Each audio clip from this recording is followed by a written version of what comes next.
Hello students. आज की class में हम मैग्नेटिक इफेक्ट ऑफ करंट के नए टॉपिक को स्टार्ट कर रहे हैं। The topic is force on current carrying conductor in a magnetic field. कि अगर किसी भी करंट कैरिंग कंडक्टर को magnetic field, external magnetic field के बीच में रखा जाए तो उस पर फोर्स लगता है कि नहीं लगता। ये चीज़ ना एक एक्सपेरिमेंट के थ्रू बताई गई थी। उस एक्सपेरिमेंट को भी मैं शेयर करूँगा। आप लोग को से वैसे एनसीईआरटी की बुक से लिखना है, मैं इसको एक्सप्लेनेशन ज़रूर यहाँ से दे दूँगा। देखिए क्या बताया गया था। ये कहा जाता है कि जब कभी भी किसी करंट कैरिंग कंडक्टर को मैग्नेटिक फील्ड के बीच में रखा जाता है तो इट एक्सपीरियंस अ फोर्स। ये हमेशा फोर्स एक्सपीरियंस करेगा। करंट कैरिंग कंडक्टर की पोजीशन चेंज हो जाएगी जो कि फोर्स के प्रेजेंस को आपको बताएगी। लेकिन उसमें एक कंडीशन एक्सेप्शन है, except when it is parallel to the magnetic field. अगर आपका current carrying conductor magnetic field के पैरेलल रख दिया जाए तो उस पर फोर्स एक्सपीरियंस नहीं करेगी। ठीक है। The force acting on a current carrying conductor in a magnetic field is due to. अब ये आ क्यों रहा है? एक्चुअली कभी भी ना जैसे दो मैग्नेट हैं, ठीक। अब ये एक दूसरे पे फोर्स जब लगाते हैं जब इनकी मैग्नेटिक फील्ड एक दूसरे से इंटरेक्ट करती है, मतलब एक दूसरे के नज़दीक आती हैं। ठीक है। वही रीज़न यहाँ पर है। Magnetic field due to current carrying conductor और जो एक्सटर्नल मैग्नेटिक फील्ड है ये दोनों एक दूसरे के साथ इंटरेक्ट करती हैं। इस वजह से यही रीज़न होता है फोर्स एक्सपीरियंस होने का by the current carrying conductor. अब इसके बाद हम direction of current carrying conductor की, करंट कैरिंग कंडक्टर पे जो फोर्स लग रहा है उसकी डायरेक्शन क्या होगी, ठीक है, वो पता करनी है। लेकिन उससे पहले मैं आपको एक्टिविटी को समझाऊंगा। तो आप लोगों को ये चीज़ आपकी एनसीईआरटी से करना है। ठीक है। The activity number is 13.7। ठीक है। अब मैं आपको इसमें ना तीन चीज़ बता दूँ। जैसे फर्स्ट चैप्टर में तो आपने एक्टिविटीज़ के बारे में ज़्यादा नहीं पढ़ा है, लेकिन यहाँ समझाता हूँ क्या है। इस चैप्टर में एक्टिविटीज़ बहुत ज़्यादा है और इम्पॉर्टेंट भी है। कभी भी एक्टिविटी को एक एक्सपेरिमेंट की तरह कंसिडर करें। ठीक है। और उसे समझाने के लिए हमेशा पहले उस पूरे के पूरे जो अपरेटस को जिस तरह से अरेंज किया है, ठीक है, मतलब उसके कंस्ट्रक्शन को बताना होता है। सेकंड कि जब ये वर्क करेगा वो चीज़, वर्किंग को बताना है। थर्ड, जो हमें रिजल्ट या कंक्लूजन आ रहा है वो चीज़ बतानी है। ठीक है। इसमें हमें एक्सप्लेन करने के लिए थोड़ी सी लैंग्वेज को अलग तरीके से यूज़ किया है, लेकिन वो इन्हीं तीन स्टेप्स को फॉलो कर रहे हैं। जैसे कि आप देख पा रहे हो पहली line, take a small aluminium rod. ठीक है। A B using two connecting wire suspended horizontally on from the stand. जैसे कि ये बता रहा है कि आपने एक जो है स्टैंड लिया, ये आपको लैब में मिल जाएगा। अब इस स्टैंड की मदद से एक हमें किसी भी कंडक्टर को, ज़रूरी नहीं एल्यूमिनियम, कॉपर का भी हो सकता है, कोई एक रॉड को लेना है। हम यहाँ पे वायर इसलिए नहीं लेते कि वायर जो है वो स्ट्रेट नहीं रह पाती, वो कर्व की तरह गोल घूम जाएगी ड्यू टू इट्स फ्लेक्सिबिलिटी। तो हम जो सस्पेंड कर रहे हैं वो किसकी मदद से कर रहे हैं? एक रॉड की, कंडक्टिंग रॉड को सस्पेंड कर देते हैं। जैसे आपका स्विंग होता है ना, झूला जो होता है, उस तरीके से इसको सस्पेंड कर दिया जाएगा। ठीक है। और हम इस सर्किट को कंप्लीट करेंगे। एक वायर ली, ठीक है, इस वायर को पहले स्टैंड पे ऐसे लपेटा और यहाँ पर नीचे तक आने दिया, तो ये कंडक्टर से इसे टाई कर देंगे। अब ये कंडक्टर है, ये भी कंडक्टर है, ये कॉपर का भी ले सकते हो, but it must be A rod, thick wire होनी चाहिए, मोटी होनी चाहिए, जो कि स्ट्रेट रहे। फिर हमने इस कंडक्टर का दूसरा एंड, इसे बी एंड का, इसे ए एंड का, एंड ए से वायर को ऊपर की तरफ इसके स्टैंड के इस वाले पोर्शन पे लपेटा और उसे बाहर निकाल के एक वोल्टेज सोर्स से कनेक्ट किया, इसके साथ की जोड़ी और सर्किट को कंप्लीट कर दिया। ठीक है। अब ये हुआ आपका कंस्ट्रक्शन। इसे हम जब अपनी लैंग्वेज में लिखेंगे it will be the construction. आप चाहे तो कंस्ट्रक्शन को लिखने की भी ज़रूरत नहीं होती है, आप डायग्राम बनाया जैसा इसने बताया है। Take a small aluminium rod A B using the two connecting wire suspended horizontally as shown in figure. खत्म हो गया कंस्ट्रक्शन। Second, working. वर्किंग में क्या बताओगे कि हम इसमें ये बताएंगे, bring a horseshoe magnet near the current carrying, near the conducting rod. ठीक है। When the key is plugged in, जब की को प्लग इन करेंगे तो हम देखेंगे कि the conducting rod start swinging. ये जो रॉड है ये स्विंग करने लगेगी। हम कोई भी ऑब्जेक्ट अपनी पोजीशन से जब चेंज करता है अपनी पोजीशन को जब उस पर फोर्स लगता है। यहाँ पर उसके ऊपर फोर्स लगेगा, तभी तो इस हमें ये इससे रिज़ल्ट पता लग रहा है कि जैसे की इसमें प्लग इन नहीं करी थी उस समय तो आपकी जो रॉड है वो अपनी पोजीशन पे रुकी हुई थी। जैसे ही की को प्लग इन करा, ये जो रॉड है ये क्या करने लगी, स्विंग करने लगी। ठीक है, अब जैसे ही हम इस की को वापस से प्लग आउट करते हैं ये धीरे धीरे करके वापस से रुक जाएगी। मतलब जो कॉज ऑफ स्विंगिंग है वो करंट है। ठीक है, और स्विंग का मतलब है उसके ऊपर फोर्स लगा होगा। कंक्लूजन क्या है, current carrying wire when placed in a magnetic field will experience a force except when it is parallel to the magnetic field. Magnetic field की डायरेक्शन की बात करें तो ये हॉर्सशू मैग्नेट है, इसमें नॉर्थ पोल से साउथ पोल की तरफ मैग्नेटिक फील्ड अपवर्ड होगी। ठीक है, अब हम अपना जो इम्पॉर्टेंटली एक रूल है कि किसी भी कंडक्टर, करंट कैरिंग कंडक्टर को एक्सटर्नल मैग्नेटिक फील्ड में जब हम रखते हैं तो उस पर लगने वाले फोर्स को पता कैसे किया जाए, किस डायरेक्शन में होगा।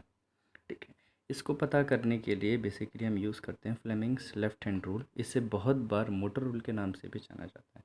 इसके लिए क्या किया जाए, you take your left hand और उसे कुछ इस तरीके से ओपन कर लीजिए।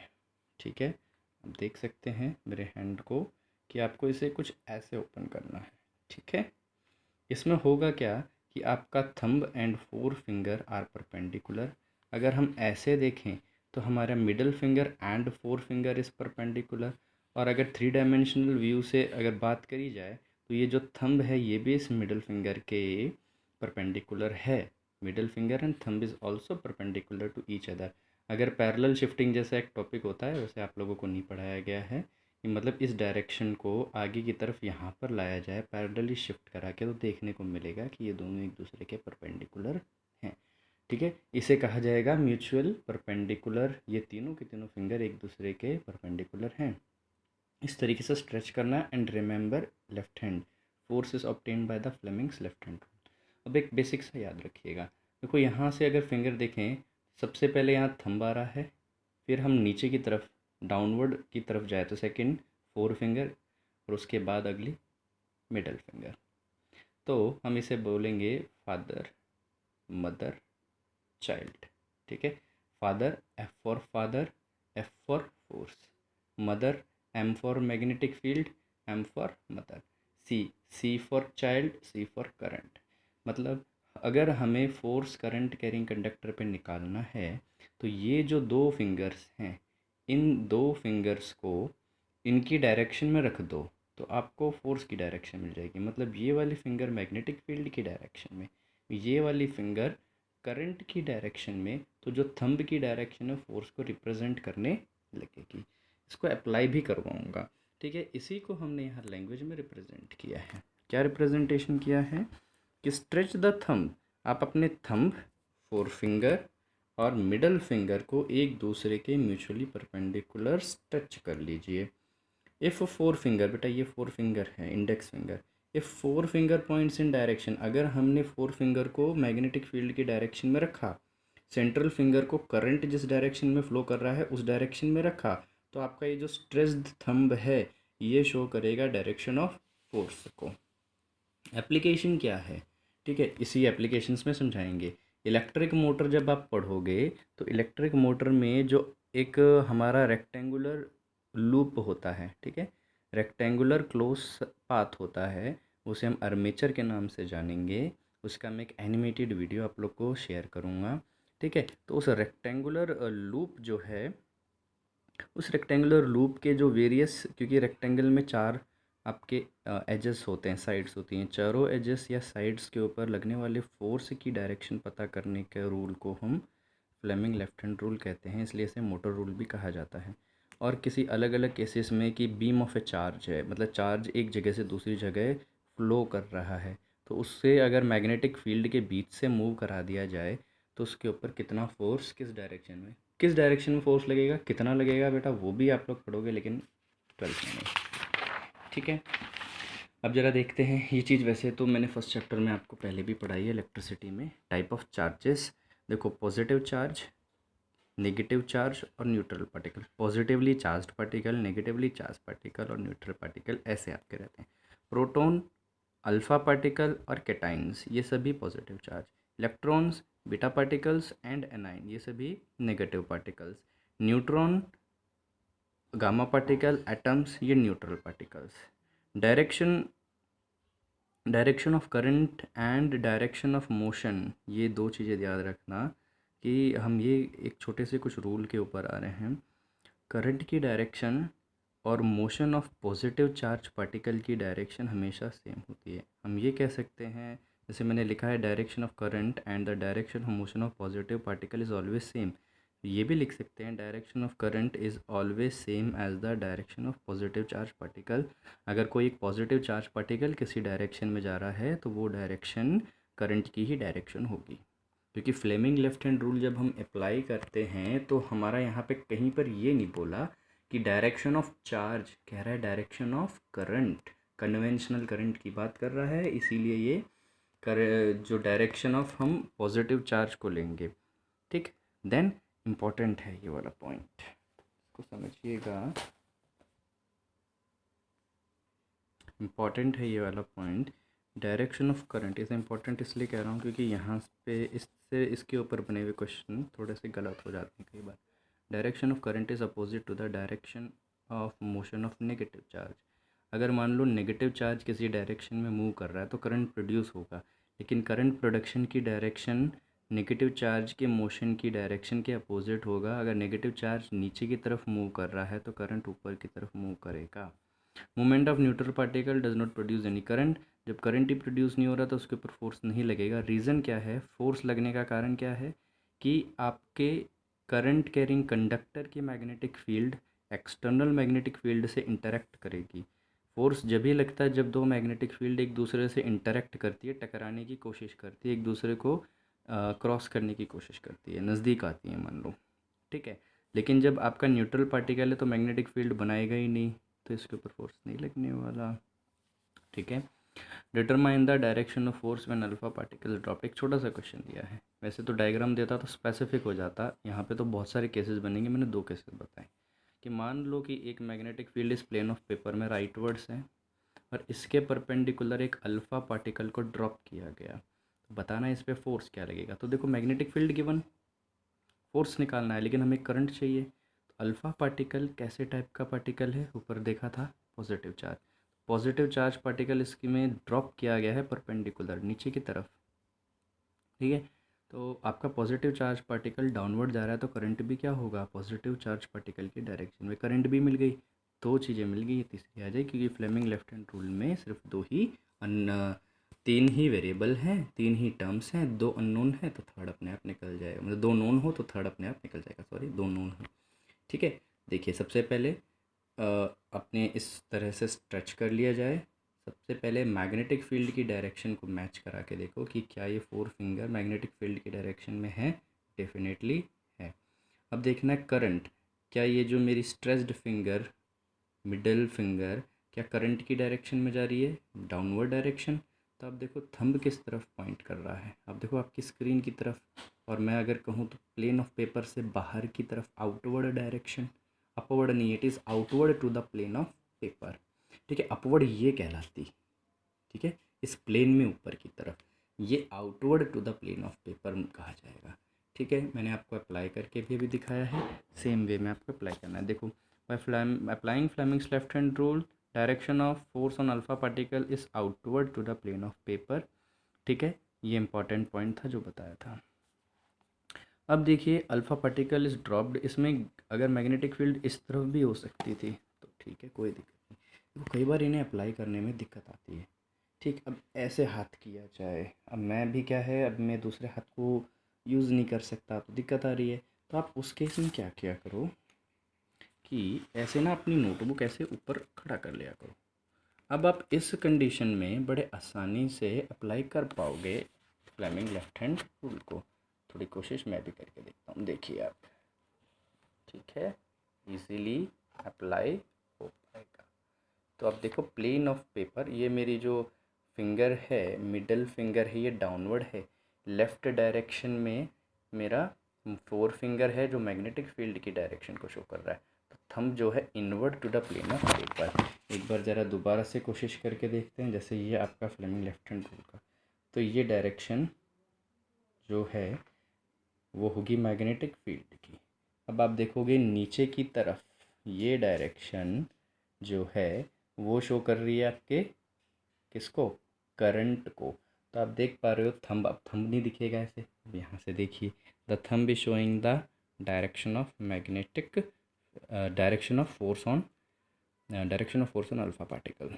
ठीक है, तो थोड़ी फ्लेक्सिबिलिटी भी चाहिए। Okay, now Fleming's right hand rule, क्या है ये रूल?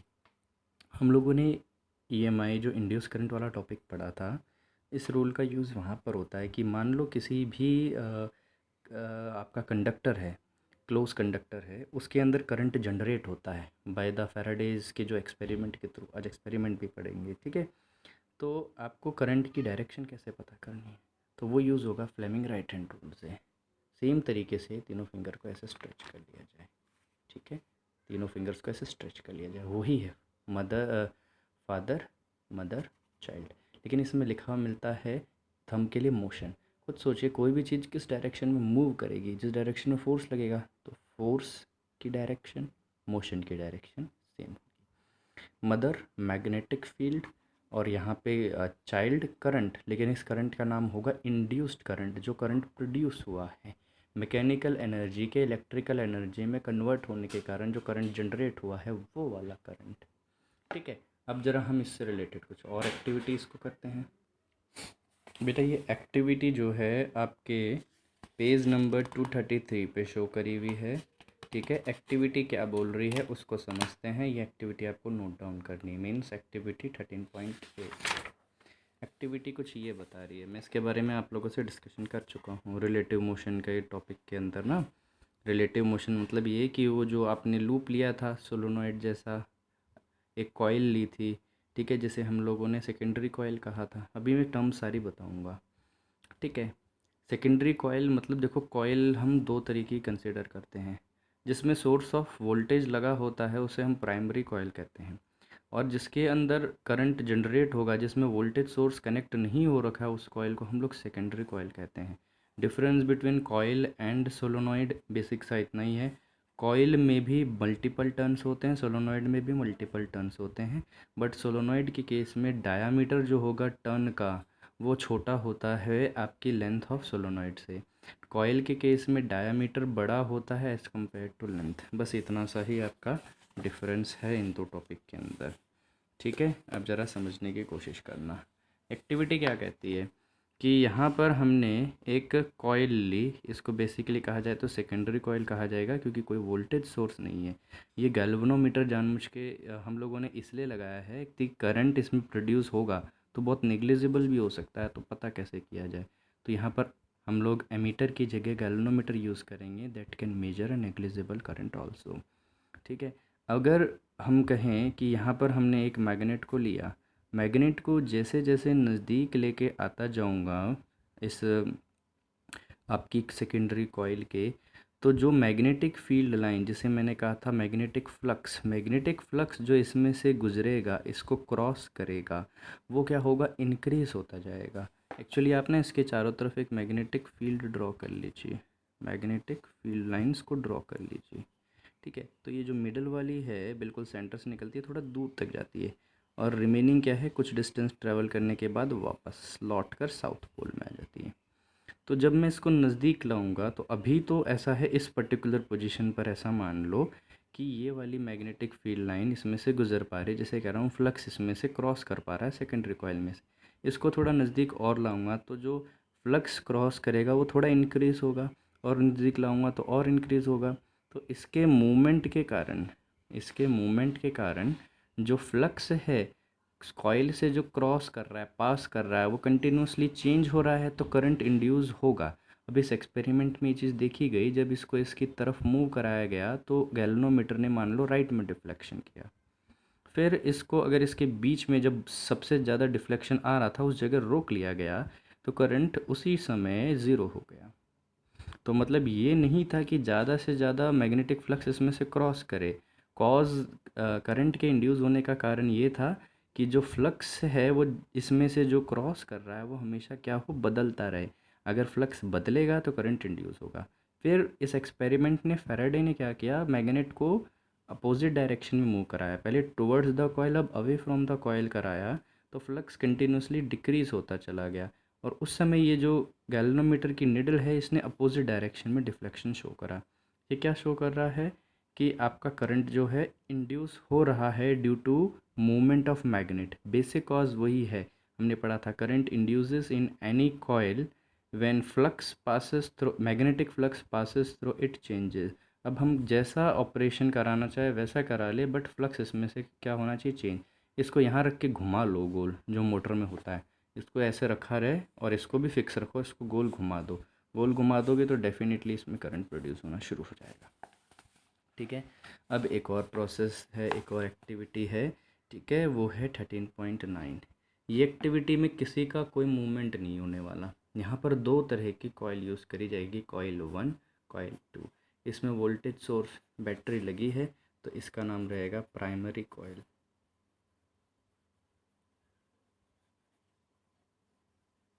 ठीक है, इस वाली में कहीं पर भी वोल्टेज सोर्स नहीं लगा हुआ है, तो this will be called a secondary coil. ठीक है, अब हम दो कॉइल्स को ही कनेक्ट कर रहे हैं। ठीक है, वहाँ पे परमानेंट मैग्नेट था, यहाँ पर भी हमने मैग्नेट ही यूज़ करा है, but what kind of magnet, electromagnet है। जब तक करंट फ्लो करेगा मैग्नेट की तरह काम करेगा। जैसे की को प्लग इन करा जाएगा। अब एक छोटा सा कॉन्सेप्ट समझिएगा। देखो, जो मैग्नेटिक फील्ड प्रोड्यूस होती है किसी भी करंट कैरिंग कंडक्टर में, वो प्रोड्यूस होती है किस कारण से, करंट की वजह से। तो जैसा भी चेंज करंट में होगा वैसा चेंज मैग्नेटिक फील्ड में होगा। तो जिस समय, एक बेसिक चीज़ समझिए, जिस समय की को जैसे हमने प्लग इन किया है, किसी भी स्विच को ऑन या ऑफ़ किया, तो करंट पहले स्विच को ऑन करने से पहले जीरो था। तो एकदम से कोई भी चीज़ मैक्सिमाइज नहीं हो सकती, मैक्सिमम नहीं हो सकती।